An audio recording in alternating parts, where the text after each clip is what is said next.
Bitawan mo ako! Kunin mo na lahat ng pera ko!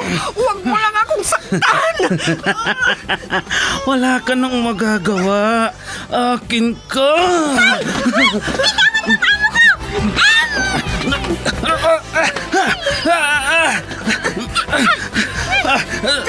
Sino kang pumulupot sa likod ko? Bumaba ka dyan.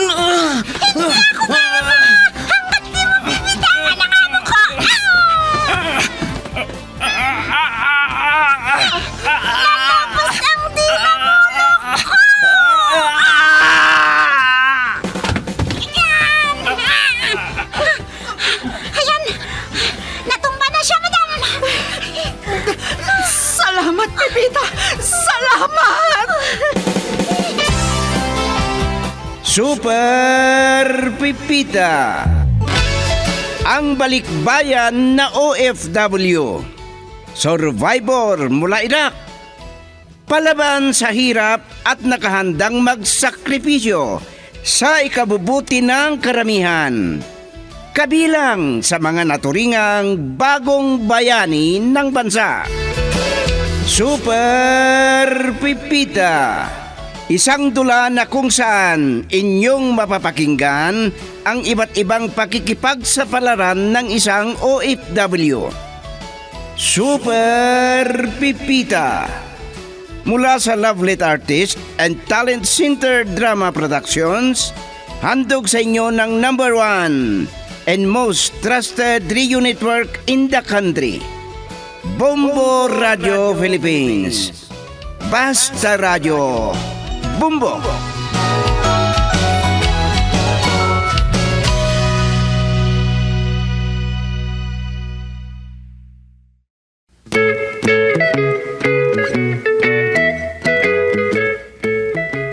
Mula sa Lovelet Artist and Talent Center Drama Productions, ihandog ng #1 and most trusted radio network in the country, Bombo Radio Philippines, ang huling yugto ng isang linggong kwento natin na pinamagatang Nerbyosong Hindi Nahihimasmasan, dito sa ating dula, Super Pipita.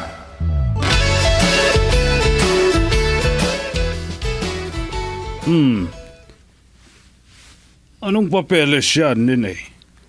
Ha? Daddy? Sinasabi ko na nga ba, gusto mo kaming utakan pero hindi ka magtatagumpay sa iniisip mong yan dahil papalayasin na kita. Bernabe, ano ka ba? Kung palalayasin mo si Dede, sino pa ang mamamahala sa kumpanya? Daddy, ayaw ko sanang sabihin sa inyo ito, pero kailangan niyong malaman. Legal ang pagkakaampon niyo sa akin. Kaya may karapatan ako sa kumpanyang ito. Kapag binenta ko ang kumpanya, wala ka nang magagawa, Nene. Daddy, sa laki ng pagkakautang sa akin ni Kuya, siguro kahit hindi niya ako bigyan ng mana, sapat na yon para sa aking ikabubuhay. At alam niyo, Daddy, masasabi ko na sa laki ng utang ni Kuya sa akin, wala na siyang mamanahin sa inyo. Sinasabi ko na nga ba may interest ka sa kumpanyang ito. Relax, Daddy. Ninervyos ka na? Baka mahimatay ka dyan. Oh, hindi pwede. Pauwiin ko na si Dingdong ngayon din. Baka darating ang panahon, wala nang mauwian si Dingdong na bahay. Pwede ba, Bernabe? Huminahon ka. Huwag kang nerbiyoso. Baka mauna pang akong mamatay sa ginagawa mong yan eh. Ano ba yung sinasabi mo? Hindi pwede ito. Kailangang makausap ko si Dingdong. Pauwiin ko siya kagad. Bernabe, relax. Talagang nininervyos ka na. Oo. Walang kasalanan dito si Nene. Bakit mo siya pauuwiin o paaalisin? Talagang ninenervyos na ako. Kailangang makausap ko siya. Baka magtagumpay si Nene na mapasa kanya ang kumpanya. Oh, ikaw naman. Bakit ka nag-aalala ng ganyan? Wala namang ganyan na iniisip si Nene ah. Ikaw lang ang nag-iisip niyan. Oh, pinagtatanggol mo pa ang babaeng yan. Isa lamang ampon. Baka anak mo yan sa ibang lalaki. Tumigil ka! Hindi ako basta magbabae na gaya ng iniisip mo, Bernabe.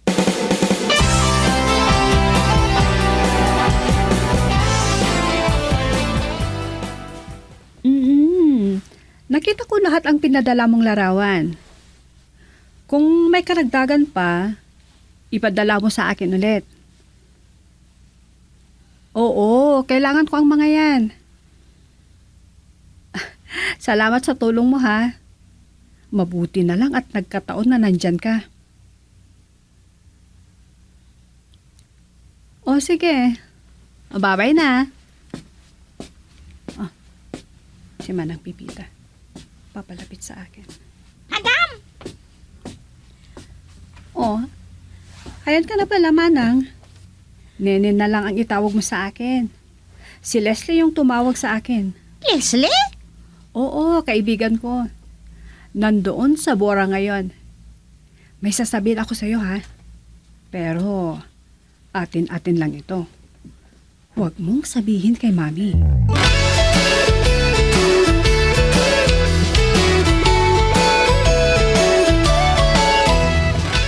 Sasabihin ko kaya kay Mami ang nalaman ko kay Leslie?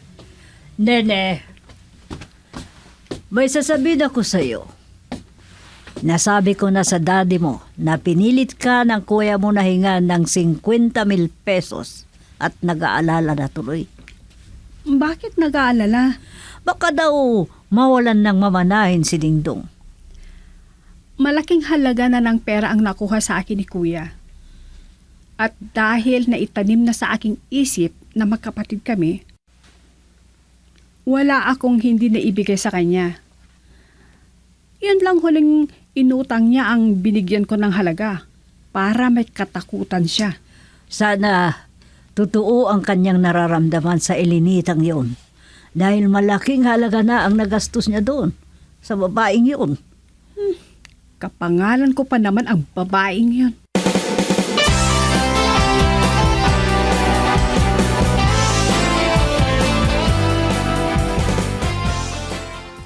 Ay, oo, parang matagal tayong hindi nag-usap ha, Pipita.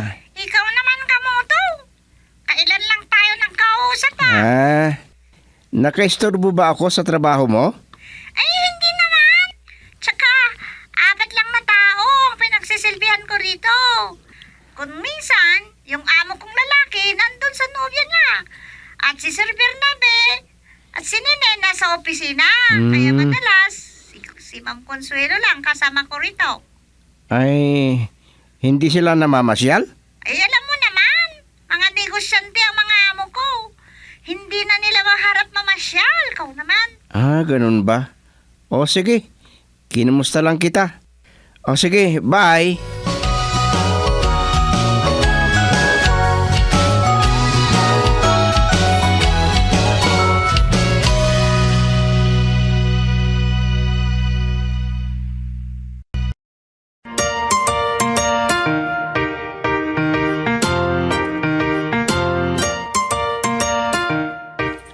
Nasa Palawan pa kami ni Nene, Daddy. Nag-i-enjoy pa kami. Ano? Kasama mo si Nene. Nandito naman siya. Si Elenita po ang ibig kong sabihin. Oh, bakit po kayo tumawag? Umuwi ka na. Bakit naman? Para ka namang si Lola na gusto mo akong makita, Daddy. Ha?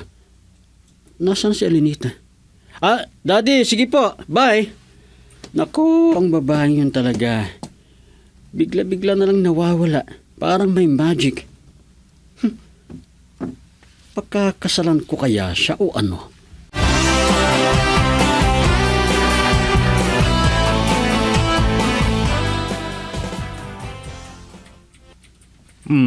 Mabuti naman at nakauwi na kayo ng nobya mo. Nakapangalan ni Nene. Mag-usap nga tayo, Dingdong. Ano ba naman kayo, Daddy? Kararating ko lang. Yan agad ang isasalubong niyo sa akin. At isa pa, Elenita po ang pangalan ng kasintahan ko, hindi Nene. Kung ano man yung sasabihin niyo sa akin, pwede po ba magpahinga muna ako Pagod ako sa biyahe. Oh, bakit? Wala ka ng ibang ginawa sa kasama mong babae? Hindi ba kayo naglabing-labing? Alam ko yung iniisip nyo, Dad. Napaka-conservative si Elenita sa bagay na yan. Conservative? O pinipirahan ka lang? Tumigil nga kayo, Daddy. Matino ang aking pag-iisip. Matino? Makinig ka sa akin. Marami ka palang utang kay Nene. Anong utang? Hiningi ko na yan sa kanya. Wala akong balak bayaran yon. Magkapatid kami eh. Walang hiya ka. Alam mo ba, inutakan ka niya para sabihin ko sa'yo, hindi kayo magkapatid ni Nene. Ampon lang siya. Nako, bakit ngayon nyo lang sinabi sa akin yan, Dad? Humandang babaeng yun sa akin. Ding Dong! Ding Dong! Saan ka pupunta? Bumalik ka dito! Kala ko pagod sa biyahe. Hindi niya na ako pinansin. Pipita! Pipita, habulin mo si Ding Dong! Bilisan mo!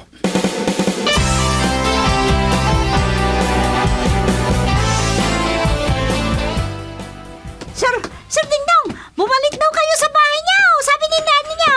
Hoy, Pipita, pwede ba wag mo kong pigilan? Gusto mo bang sagasaan kita, ha? Ay, huwag naman, sir. Kung ayaw mong masagasaan, buksan mo ang gate. Bilis! Sir. Ano bang ginagawa mo dyan? Sige, buksan mo na ang gate. Oh, ayaw mong buksan, ha? Sige ka, babanggain ko yung gate. Kapag nasira, babayaran mo. Gusto mo, ha? Hindi po. Sige po. Bubuksan ko na. Ay, naku po. Sino na naman kaya ang nakaaway ni Sir? Maitin na naman ang ulo niya. Sabihin mo 10 na yon, maglalasing ako, ha? Pagkatapos, magtutos kaming dalawa. Si Nene kaya ang sinasabi niyang ampon?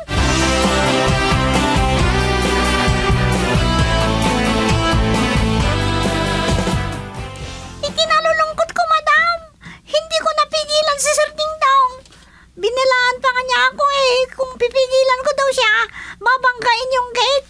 At kapag nasira, babayaran ko raw. Saan daw siya pupunta? Magpapakalasing daw at pag-uwi niya daw dito, magtutuos silang dalawa ng ampon. Ano? Kahit na sana nasira yung gate, napigilan mo lang si Ding Dong. Oras na may masamang mangyari sa kanya, magbabayad ka ng mahal sa akin. Sir, bakit po ako? Ano ba yung pinagsasabi mo naman ikaw? Ikaw nga dyan, hindi mo napigilan si Ding Dong sa kanyang pag-alis. Si Pipita pa kaya?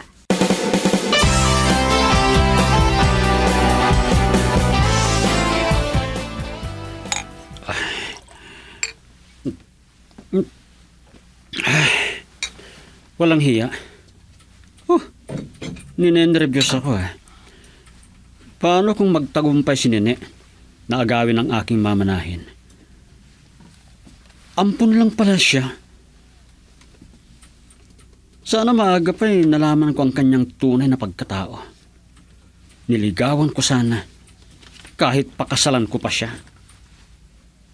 Wala sana akong problema ngayon. Wag na nga lang. Mas maganda at sexy si Elenita kesa sa kanya. At malambing pa. Pero magtutuos pa rin tayo, Nene, pag uwi ko sa bahay.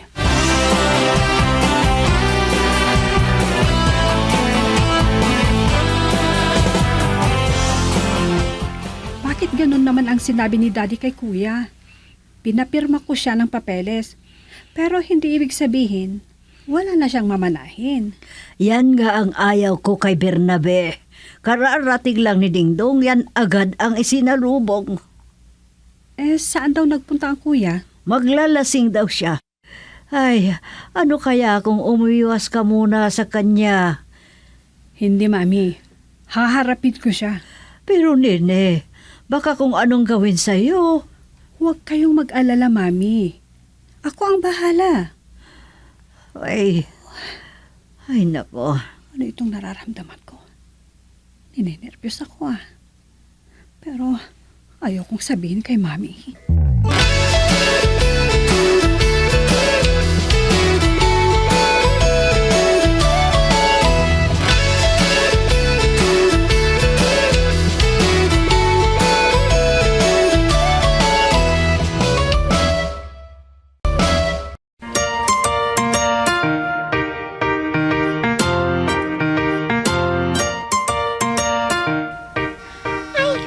Si Sir Dingdong na yan. Walang tigil ang kanyang pagpupusina. O kaya'y nasira na ang boses ng kanyang sasakyan. Pipita, ano ka ba? Ang tagal mong magbukas ng data. Gusto mong sirain ko ito, ha? Ay, sir! Ay, wag naman po. Ay, andyan na po. Ay, Diyos ko po. Nakakanervyos naman ang dingdong na to. Ay, Bilis! opo! Bagal mong kumilos? Tabi ka nga! Kung ayaw mong masagasaan. Sige po, sige po. Mababaga na ninindong ang bahay. Maaari ka! Nakakatakot naman talaga yan. Akala ko na ibangga na ni Dingdong ang kanya sasakyan sa bahay nila. Ay, kung nangyari yun, sigurado ako na naman ang pagagalitan ni Sir Bernabe. Ay.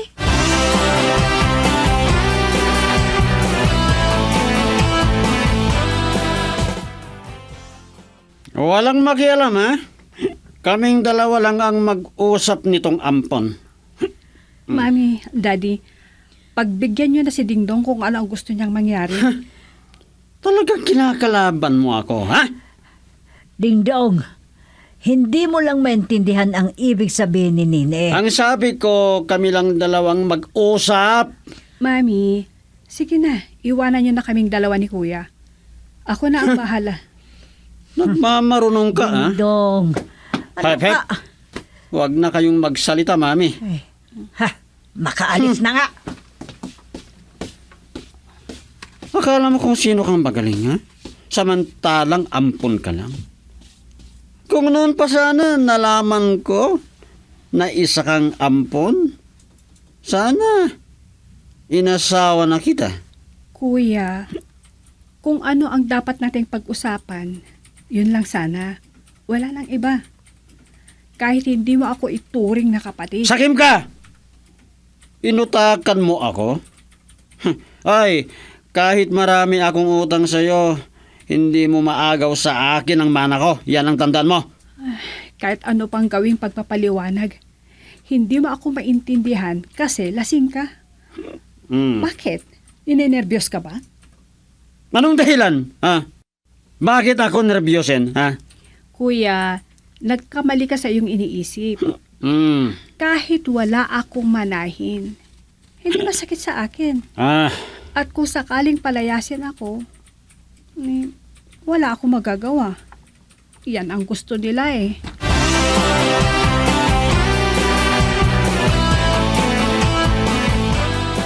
Ikaw ang dahilan kung bakit nagkaroon ng ganitong problema. Yung mga papilis na pinirmahan ni Dingdong ay patunay na may kinuha siyang pera sa kumpanya. Hindi pinapirma yun ni Nene, na hindi ibig sabihin na wala na siyang karapatan sa kumpanya. Ganun ba? Napahiya tuloy si Nene. Sabihan mo si Dingdong na magtino para kayong dalawa na ang mamahala sa kumpanya. Kung palalayasin mo si Nene, wala na siyang magagawa. Ano? Naisip mo ba na kung sakaling mawawala si Nene ay malaking kawalan sa kumpanya? Hindi nyo kayang ipalakad ang kumpanya. Tumigil ka nga. Huwag mo akong nervyosin.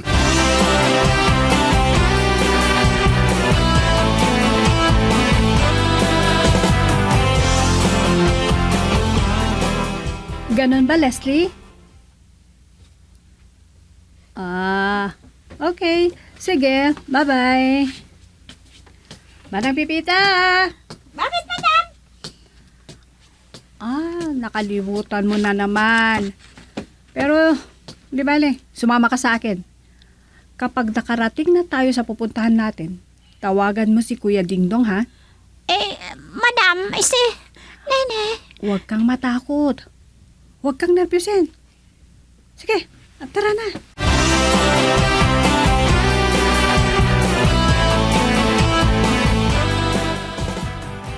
Nagmamadali akong pumunta rito.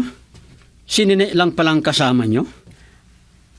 Kuya Dingdong, nakikita mo ba kung sino ang mga yon?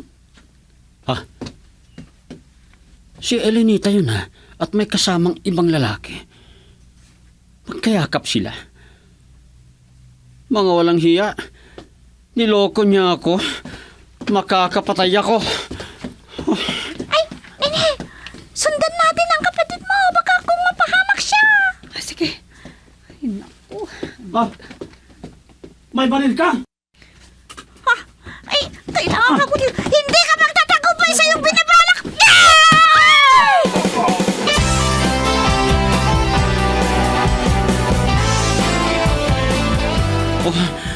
Salamat sa iyo, Pepita. Karatista ka pala. Walang anuman yan sa Dingdong.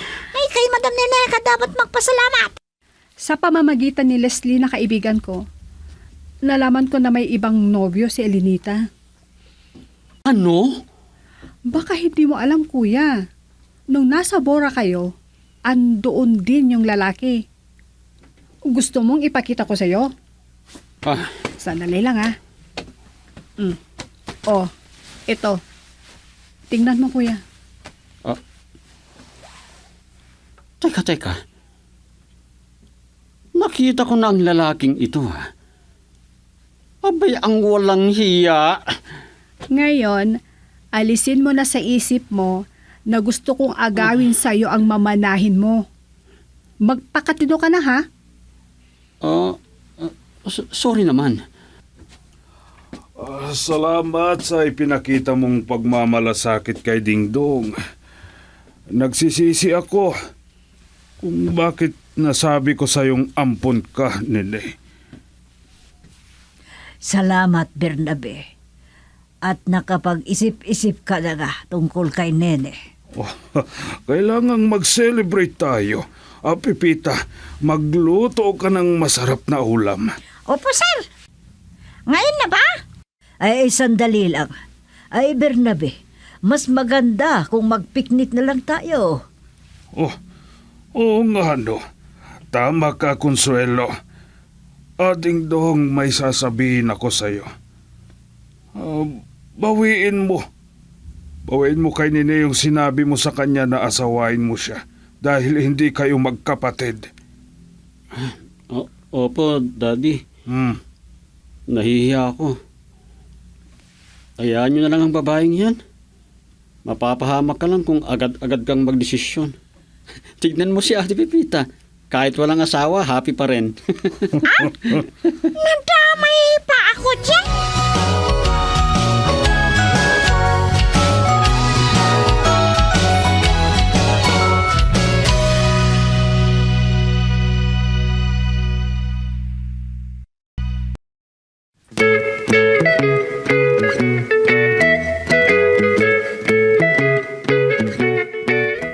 Diyan nagwawakas ang isang linggong kwento dito sa ating dula, Super Pipita.